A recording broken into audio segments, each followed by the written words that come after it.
All those in favour, please say aye. Aye. To the contrary, carried. Thank you very much for that. We have a recovery coordination office update, which will be shortish because we do have quite a lot to discuss in the confidential part later on. Then there's a couple of fairly small ones which are just kind of procedural to get us through to the confidential, but I'm hoping to knock these over before lunch. Doubtless to say there's people in there conspiring to derail that foolish hope, but that's the plan. So I welcome Matt and Mace. The Matt and Mace show is about to begin. Thank you. Great to be here. Good afternoon, everybody. Last month you asked us to reinstate a monthly update for the Recovery Office, so that's the document in front of you. I think Councillor Ferry made that request. In fairness, Mace has done all the work to produce this document, so I'm going to let him outline the key points. Thank you, Matt, and good afternoon, members. Just really a quick update. The purpose of this report is just that, provide an update. Desktop assessments for up to 5,000 properties have commenced. We've had requests from almost 2,000 properties to do detailed desktop and site assessments for flooding and landslips, including the geotechnical assessments. So those have commenced, and we had meetings at Miriwai earlier this week and planned meetings at Miriwai around that work that the council's been undertaking. And those have been prioritised around the greatest clusters, as we've noted in the report as well. Clinics are also scheduled with people so they can run through those reports and have a good understanding. Recovery Navigation Service, Recovery Liaison have been set up with support from MSD and central government funding. So that's helpful for community members who are seeking those questions. Temporary accommodation supplements are available from the 4th of September with central government funding and advocacy from homeowners and through the Recovery Office. So that does provide relief for many people. We've had over 600 requests for assistance, and 85% of those have been referred to government agencies and other NGOs or non-government agencies for support. And receiving good feedback about that support. In addition, central government recently allocated $4 million for support of services for the social sector, which is supporting those areas. Engagement continues on the region-wide Tamaki Makaurau recovery plan, making space for water, and we've had feedback from over 1,200 Aucklanders so far. There are a number of themes, one around funding, increased maintenance of stormwater, rehabilitation of streams and support for blue-green networks, but that closes on the 31st of August. I would also just comment really briefly, there's a webinar proposed which people can register on for the 5th of September to give an update on categorisation and the program, and that's proving a good way to get out to people and provide information. We also have provided now on the Our Auckland recovery page a one-stop shop where people can get information and have access quite quickly to whether roads are closed, that Auckland Transport's undertaking, what support's available and what's coming next. Thank you very much, Your Worship. I'm happy to answer any questions. Phil, so thank you for all that work, by the way, and we know how much hard work's going on at the moment, but Acting CEO. Just one bit of information. I was remiss in not mentioning it. I had intended to when I spoke to you earlier. I just wanted to, in a public forum, record that Red Cross have awarded Council a $2 million sum as a contribution towards recovery activity. So I've written to the Chief Executive acknowledging and thanking, but in this public forum I'd like to say very loudly thank you to the Red Cross. Here, I think that's marvellous. Thank you for raising it. So there's an awful lot on your plate. We do have a detailed confidential agenda to take some of this further, but your monthly report is an absolutely worthwhile document because it does list the amount of interaction between those communities and the number of people involved. There are a couple of questions, Councillor Sayers and Councillor Ferry. Yeah, thank you, Worship. Yeah, thanks, Mace. My questions are just around, you mentioned in your verbal update just now about meeting with Muriwai this week. The feedback I've had from that has been very positive in that short time. So in terms of just lifting the game and engaging and being very, very helpful. So it's just, my question is, how do you think that's progressing? And are you sitting in a spot where you want to be, or is there a bit more lift to be there? Or are we doing well from our point of view back to the ratepayers and the support we're giving to those property owners? Thank you, Councillor Sayers. I think we're sitting in a good place with Muriwai and West Coast communities, but more generally across the region, engaged with over 700 people at a face-to-face level and on webinars and the like. But specifically for Muriwai, we have a program next week which has more engagement around the detail of their categorisation. I think it's been... Is that Monday? Is that Monday next week? Or Tuesday. Okay, Tuesday, and then later on the following Saturday for the clinics. Okay, thank you for that, because I'm going out to meet them, probably just post that. And Phil, thank you for your update about the read costs. That's outstanding, and thank you for acknowledging them. Agreed. Councillor Ferry, please. Thank you, and a bouquet on the dashboard, and I love a good infographic. That's exactly the kind of thing I think we need for us as decision makers, but also to be available to the public. So thank you for that. My question is around the stats around resolved and remaining. What does resolved actually look like for a red stickered house? Does that mean that they're back in their house and the sticker's been removed? Because I imagine that's probably what it looks like in a yellow sticker. But is that what resolve means for red stickers? Or in some cases are we, because we're getting closer to the categorisation, yeah, what is resolve for reds? Thank you, Councillor Ferry. So the red stickers are managed through our regulatory compliance team, but resolve for a red sticker is that home or property or structure can be re-entered. Okay. And remedial works can be undertaken. It doesn't necessarily mean people are back in their homes, but it's actually positive work to get people back in their homes. So it's on a pathway to being inhabitable. It's absolutely on a pathway to be inhabited. Okay, that's great. And just something I wanted to acknowledge, Mace came and fronted up to part of my community last night, so thank you for that. And one of the key things that came up there were issues around renters. And obviously there's the conversation with Kāinga Ora, and I'd like to suggest that we seek a conversation with them at quite a high level for affected wards, affected local boards, to really understand, because I know they're doing heaps of stuff, but they're not telling us what it is. And I think that would be reassuring and also will help us to cover where there's gaps. But also, are we starting to think about what we're going to do about private rentals? Because, you know, that's going to be, I think there's going to be a long tail there. Thanks, Councillor Ferry. We are engaging directly with Kāinga Ora, particularly through one of the Deputy Chief Executives, and they have a greater awareness of their tenants and customers, and they're dealing with them directly, but we recognise that tenants and customers may want to deal with us. But private renters, certainly it is about residents and property owners, so both of those things. So we are thinking, and that engagement is open to everyone. Thank you.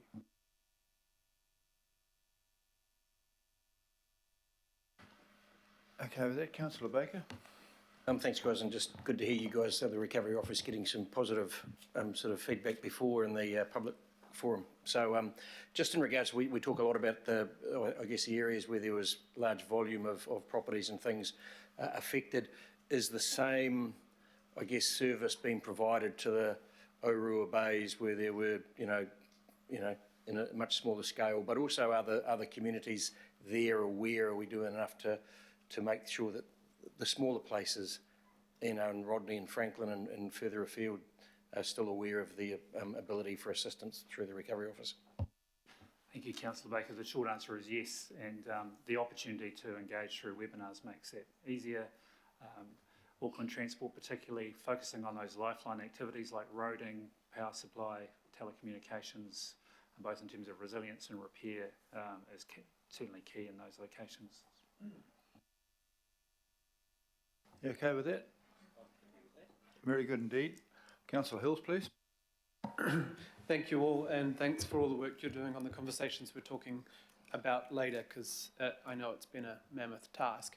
The question I have is just, and it's probably on specifics, but I guess this is why it needs to be a general question, but is there a way now moving forward that we're able to work with people to really let them know the legal obligations of land ownership and, you know, when it's private land abutting public land? I'm still getting a bit of confusion individually working with residents.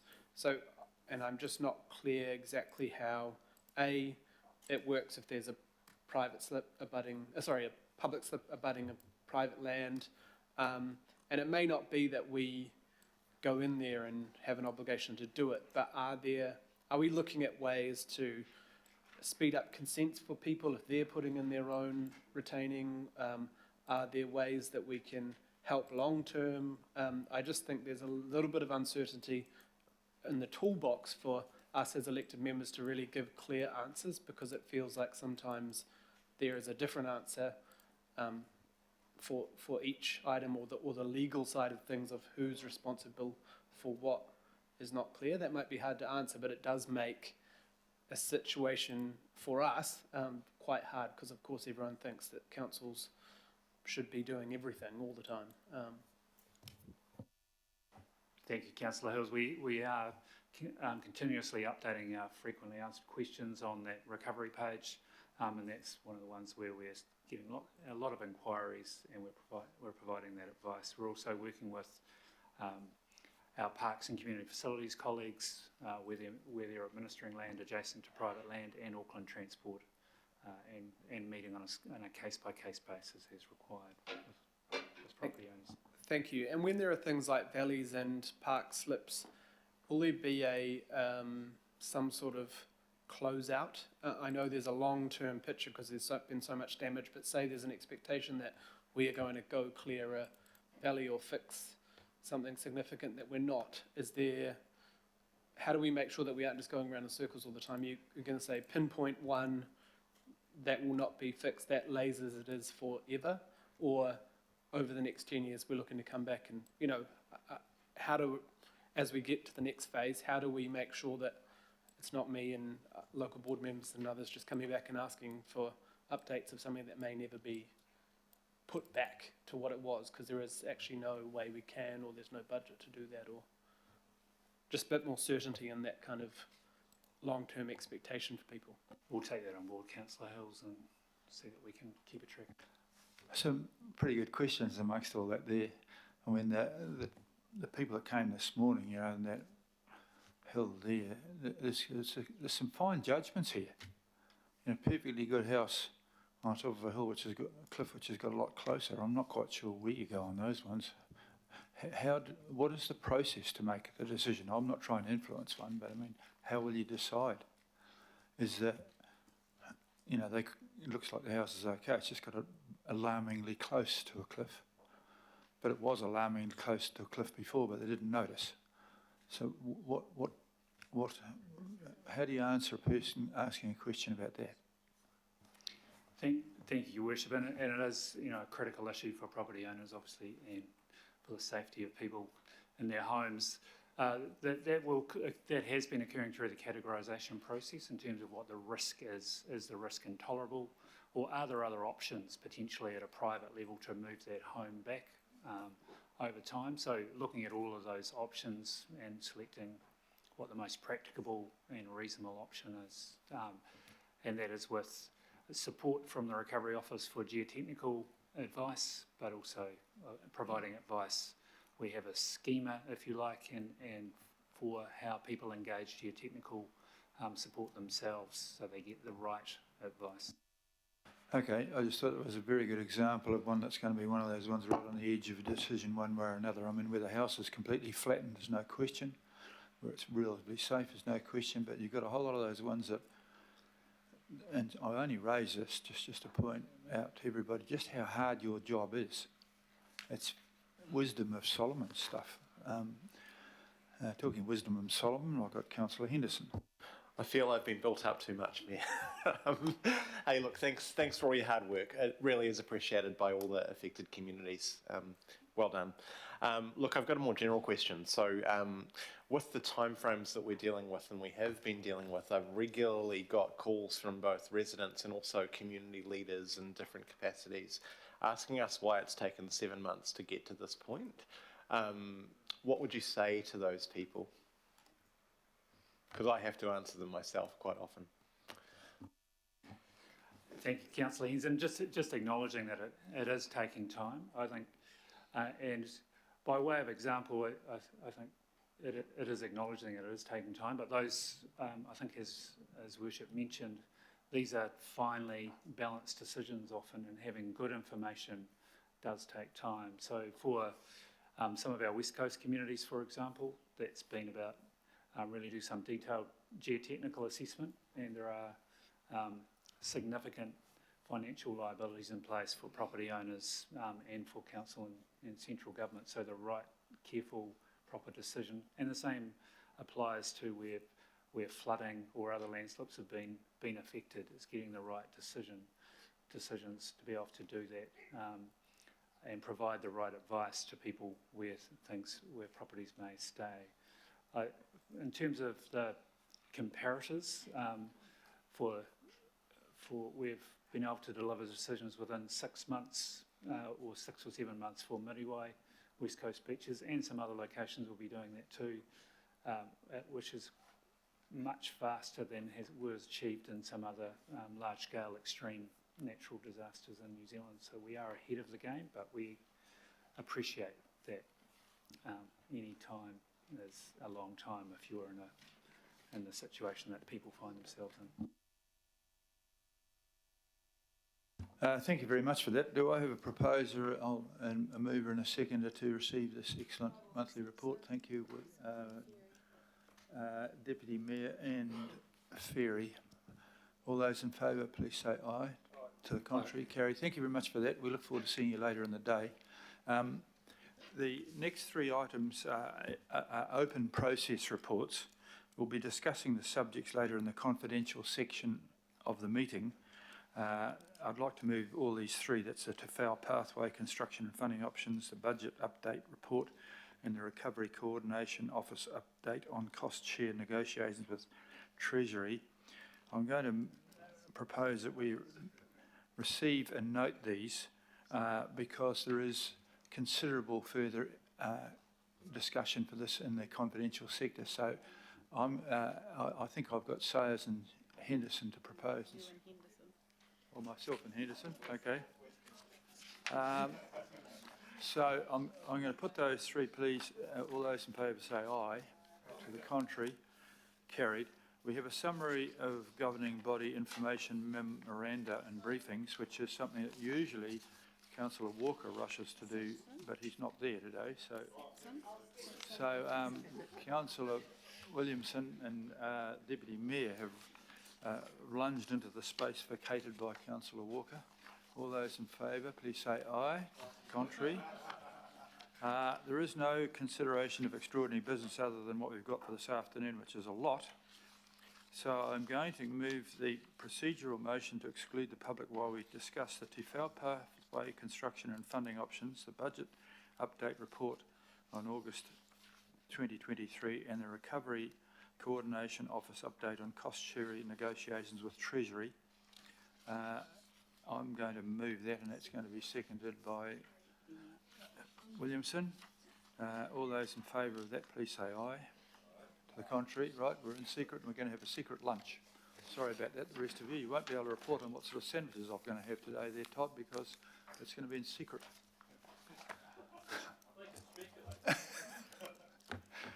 Thank you, everybody.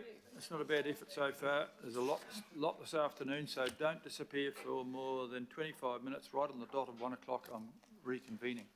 Okay? Thank you.